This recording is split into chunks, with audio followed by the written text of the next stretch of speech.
삶을 열어가는 아름다운 신앙간증 오직 주만이의 김명인입니다. 남의 눈을 의식해 살아가는 것처럼 피곤하고 힘든 삶도 없을 텐데요.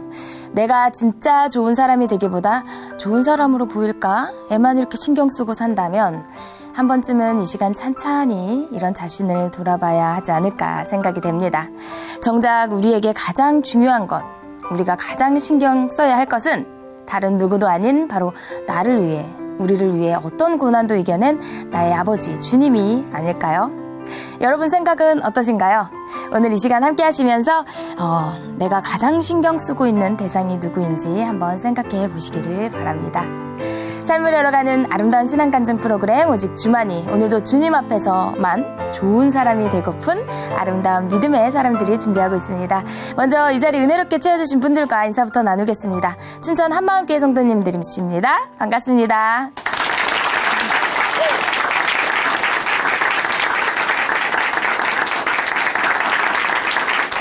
네, 오늘 첫 번째 출연자 만나보겠습니다. 이번에 만나실 자매님은요, 교사가 되기 싫었던, 하지만 지금은 교사이신 분이라고 합니다. 이 억지로 하게 된 교사라는 직업 때문에요, 여러 가지 어려움이 있었다고 하는데요. 지금은 어떤 모습이실까요? 한번 만나보겠습니다. 춘천 한마음교회 옥승주 자매님 박수로 모십니다.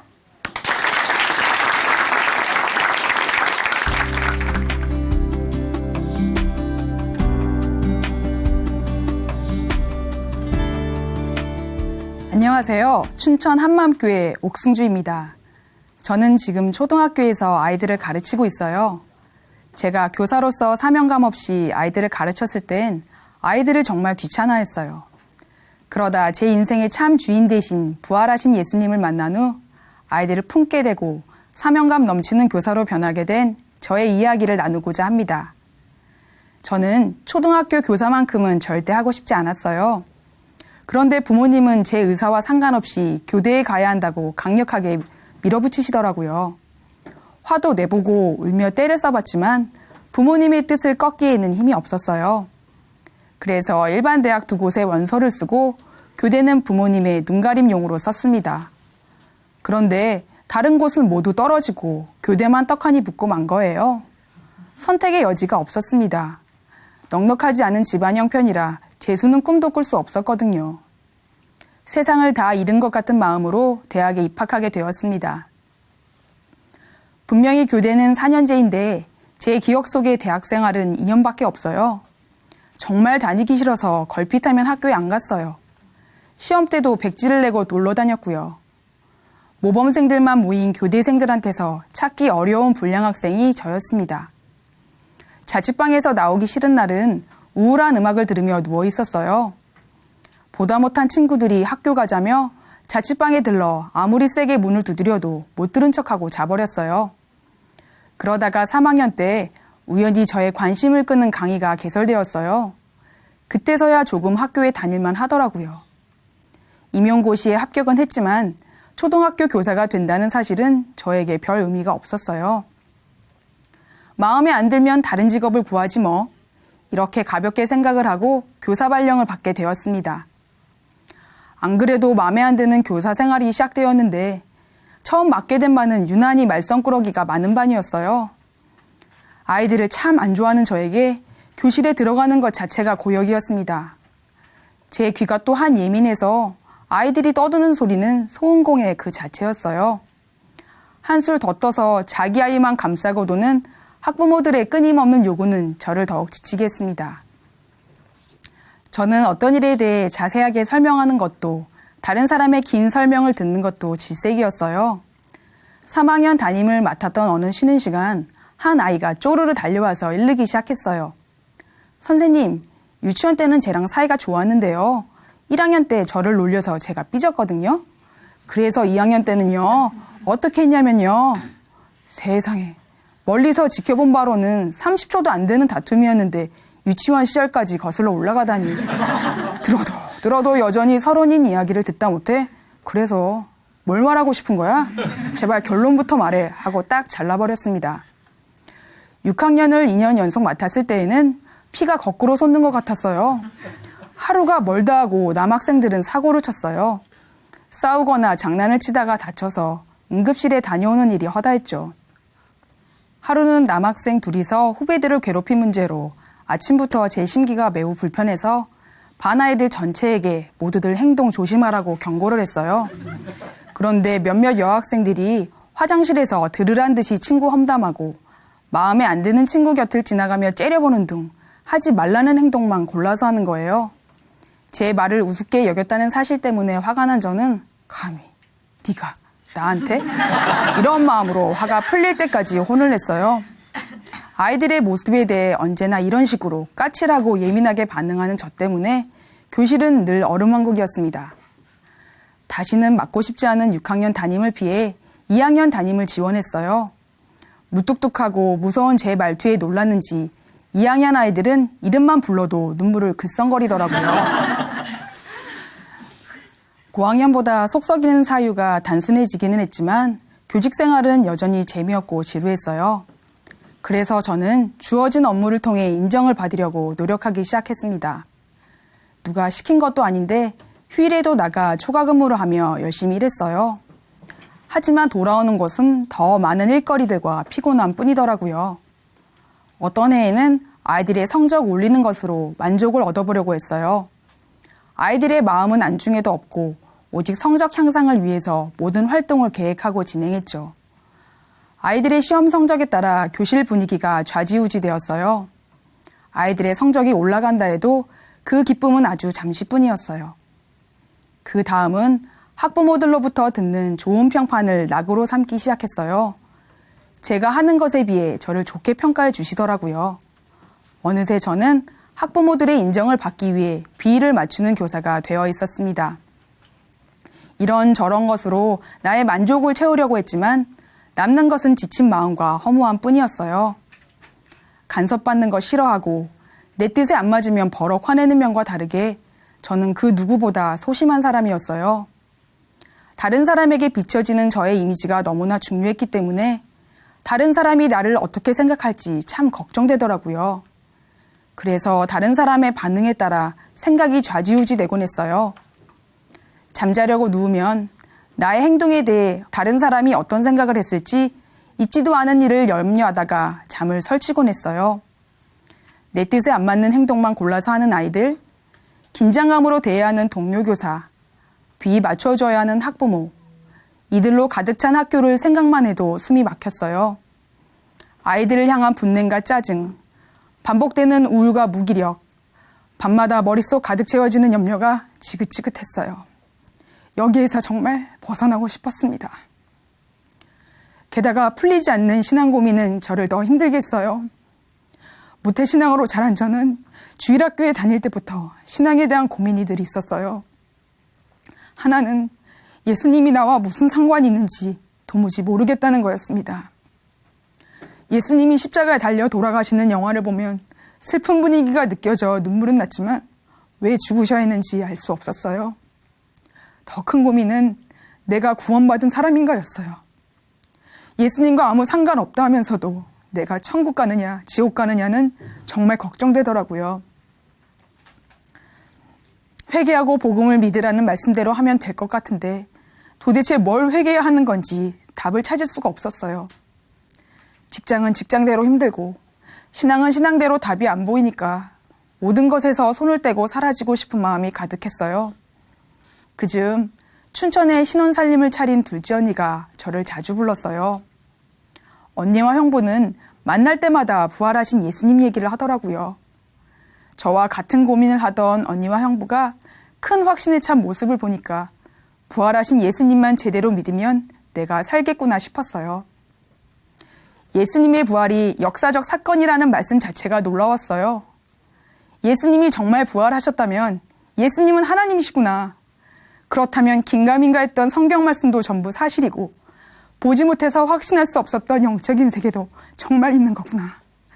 제 눈을 가리고 있던 뿌연 안개가 걷히는 것 같았어요.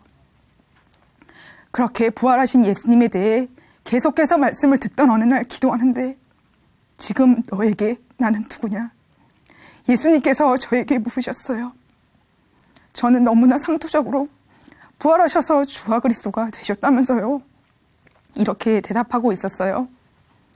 예수님의 부활에 대해 머리로만 알고 있을 뿐 정작 부활하신 예수님을 주인으로 믿지 않고 있는 제 중심이 보였어요. 제 실상을 알게 되니까 참 답답해지더라고요. 그러던 중에 형부와 교제를 하게 되었어요. 죄에 대해서 말씀하시는 거예요. 형부는 분명히 부드럽게 말씀하고 계셨는데 제 마음에는 강력한 선포로 들렸어요. 예수님을 믿지 않는 죄는 다른 말로 하면 자기를 끔찍이도 사랑한 죄다. 자기를 사랑하다 못해 자기에게 미친 것이더라고요. 저의 모습을 적나라하게 말하고 있었어요. 나를 사랑하다 못해 나 자신에게 미쳐있다니. 내 실체가 이 정도까지 끔찍했었구나. 말로 표현할 수 없는 충격이었습니다. 이런 나를 위해 사람이 되어버리신 예수님께서 바로 너를 위해 죽고 부활했다. 다 이루었다며 저를 애타게 기다리셨던 거예요. 저는 엎드릴 수밖에 없었어요.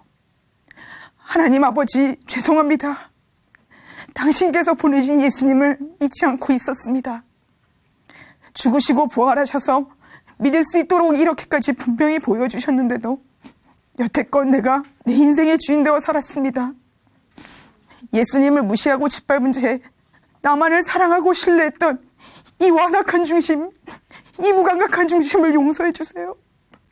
다시는 내가 주인 되어 살고 싶지 않습니다.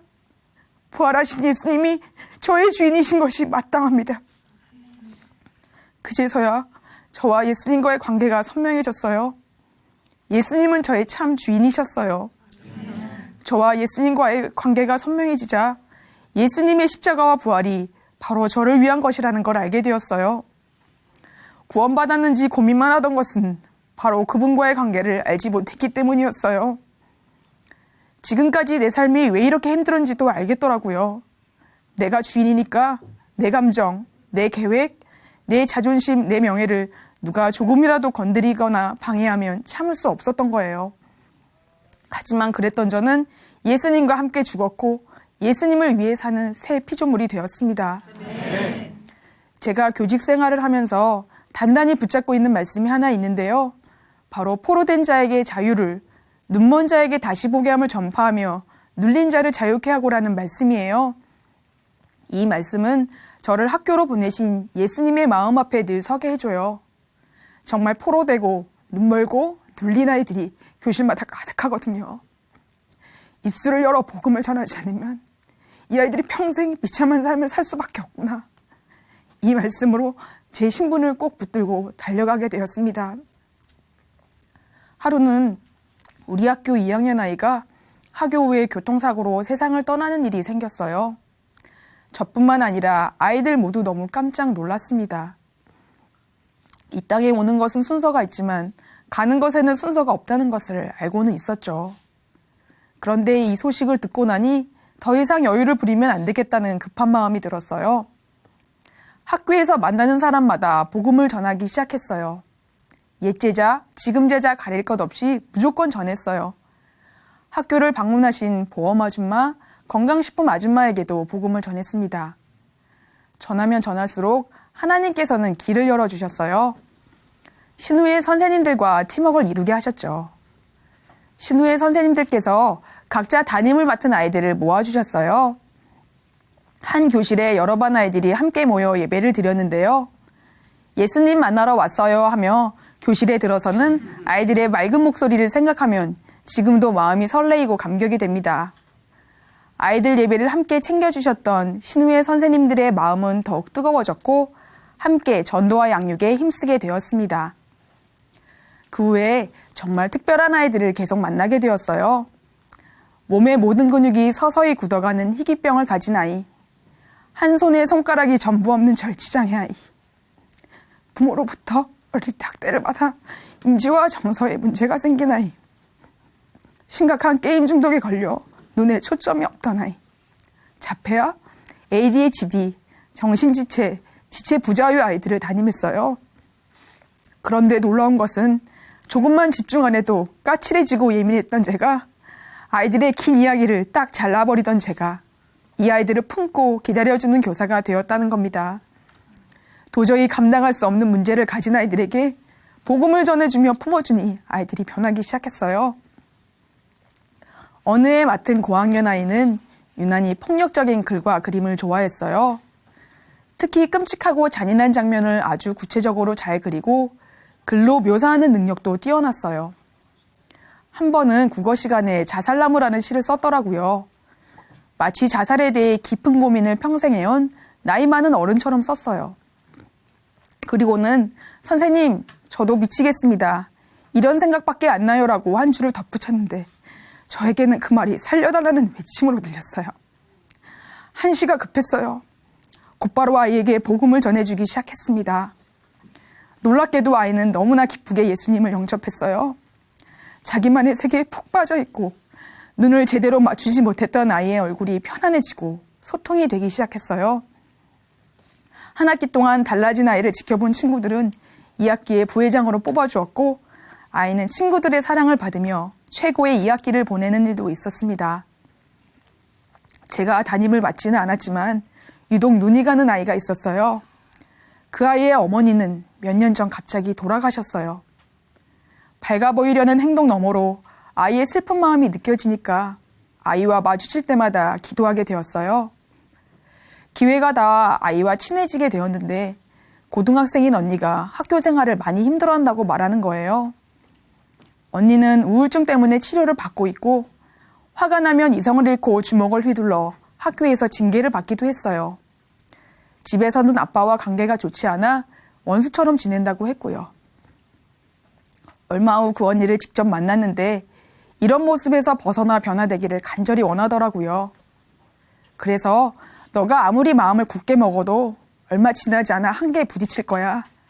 진정한 변화는 마음의 주인이 바뀔 때 일어나는 거라고 말해주었어요. 복음을 다 들은 후 그 자리에서 예수님을 마음의 주인으로 모시게 되었어요. 예수님이 자신의 주인이 되었다며 방탕한 삶을 정리하기 시작했어요. 함께 방황했던 친구들을 위해 기도하고 비아냥거리는 반응과 상관없이 기쁘게 복음을 전하는 사람이 되었어요. 예수님의 말씀에 순종해서 아빠를 사랑으로 품게 된 모습에 동생이 놀라기도 했습니다. 저는 초임 때부터 날라리 아이들의 담임을 많이 맡았어요. 오랜 세월 숙련된 살벌한 눈빛과 말투로 학기 초부터 아이들의 기선을 제압하곤 했죠. 그런데 제 눈빛과 말투에도 꿈쩍하지 않는 강적들을 만나게 되었어요. 선생님들을 우습게 여기는 정도가 위험 수위를 넘었고 많은 친구들을 괴롭혀서 매일같이 다른 반 선생님들로부터 항의 전화를 받아야 했어요. 많은 시간을 들여서 회유해 보기도 하고 형사처럼 몇 시간씩 사건을 조사해 보기도 했지만 아무 소용이 없었어요. 이 아이들로 인해 반 분위기도 엉망이었습니다. 너무나 힘겨웠던 어느 저녁 하나님 앞에 이 힘든 상황을 그대로 말씀드렸어요. 다음 날 아침 이 아이들은 온순한 어린 양이 되어 있었고 교실 분위기는 평화 그 자체였어요. 아, 내 힘을 빼고 하나님께 기도로 학급을 맡기는 것이 하나님의 방법이구나. 큰 깨달음을 얻는 시간이었습니다. 이미지 관리하느라 다른 사람의 눈을 의식하고 소심하게 살았던 저는 예수님을 주인으로 믿고 난 후 대범한 사람이 되었어요.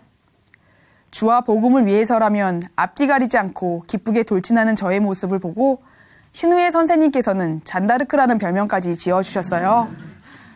예수님을 주인으로 믿고 난 후 옥 선생은 교사가 천직인 것 같아. 아이들 사랑하는 마음을 보니 참교사 같다는 얘기를 종종 듣곤 해요. 부끄럽긴 한데 그 말을 들을 때마다 부활에 대한 큰 확신이 더해집니다. 복음으로 저도 변했고 아이들도 변했으니까요. 이렇게 칭찬을 아끼지 않는 분들에게 예전에 제가 얼마나 차갑고 까칠한 교사였는지 말해드리면 다들 깜짝 놀라시더라고요. 믿기지 않는다고 말이죠. 아이들을 귀찮게만 여기고 언제든지 떠날 직장이라 생각했었는데 부활의 주님을 만나고 나니까 아이들에게 진정한 사랑을 줄 수 있는 교사가 되었어요. 하나님께서는 어떤 문제가 있는 아이들이라 할지라도 복음으로 변화된다는 큰 확신을 주셨습니다. 저에게 맡겨주신 모든 아이들을 사랑하며 부활의 기쁜 소식을 전하는 사명을 끝까지 붙들겠습니다. 감사합니다.